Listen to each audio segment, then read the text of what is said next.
Forget about losing weight and focus on increasing your exercise and improving nutrition. A good friend suggested that I listen to the Maintenance Phase podcast and go back all the way to number 1. The podcast, she said, gives some really good perspectives on fat people. I hesitate to even use that word fat, but that is part of the point, actually. Aubrey Gordon and Mike Hobbs of the Maintenance Phase podcast argue that fat is not a dirty word, that fat people aren't just dying to become skinny, and more importantly, they argue that simply being fat does not mean that they aren't healthy. Gordon just came out with a new book called You Just Need to Lose Weight and 19 Other Myths About Fat People. And I want to say that again. There are healthy fat people and there are healthy skinny people. And likewise, there are unhealthy fat people and unhealthy skinny people. Here's the point. We need to shift our focus from losing weight or not being fat to focusing on health. And there are only two things really that make us more healthy: exercise and better eating. So first of all, go read Hobbs' article for HuffPost called Everything You Know About Obesity is Wrong. I linked to it in the bottom. Here's something my friend wrote to me as we talked about the podcast, and here's what she said. I went for my annual physical in August. As soon as the doctor walked in, she looked at my BMI, which has crossed into, quote, overweight, and said, there's a lot of comorbidities associated with your BMI, so you need to work on losing weight. Her doctor told her to lose weight by exercising more.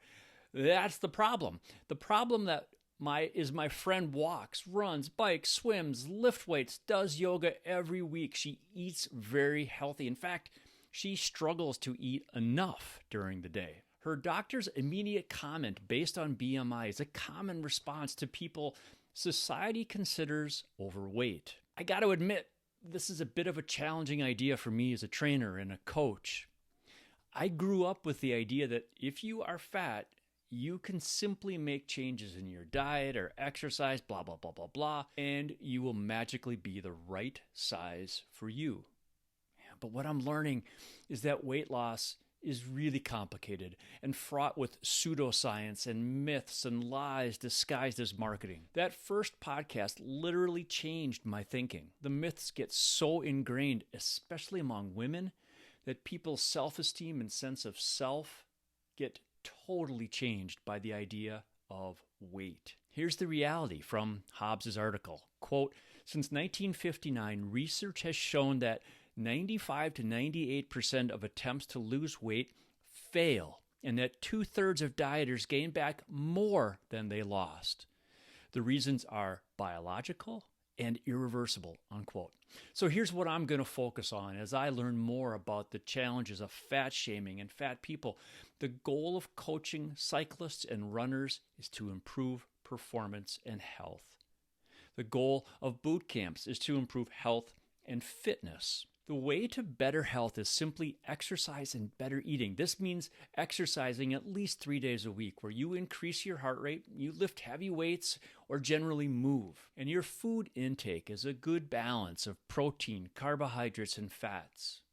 You should likely eat more protein than you're used to. You should probably eat better quality carbohydrates like potatoes and rice instead of white bread. And yes, it's better to cut back on sugar and processed food. These are things we know about good health and good nutrition, not about weight loss. For the love of all that is good and cheesy, don't give up pizza if you like pizza. The same with ice cream or whatever you like. It's not healthy to eat a large bowl of ice cream every day, nor a full pizza every day, nor is it good to eat 3 donuts every day.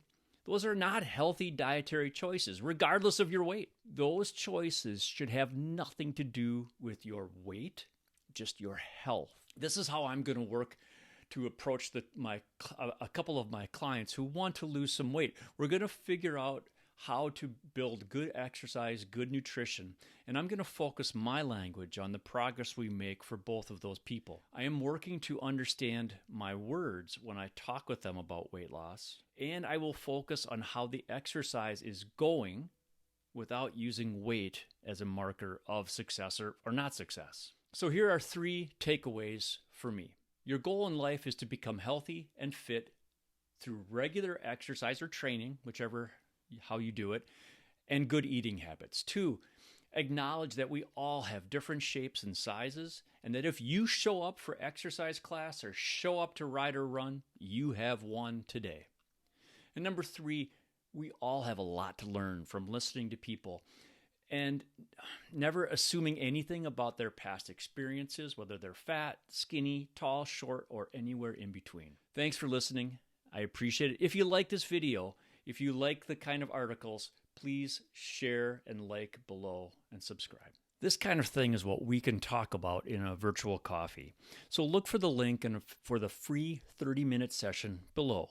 Thanks for watching. If you like this video, you want to talk about it, but like and subscribe and share it with your running and cycling friends.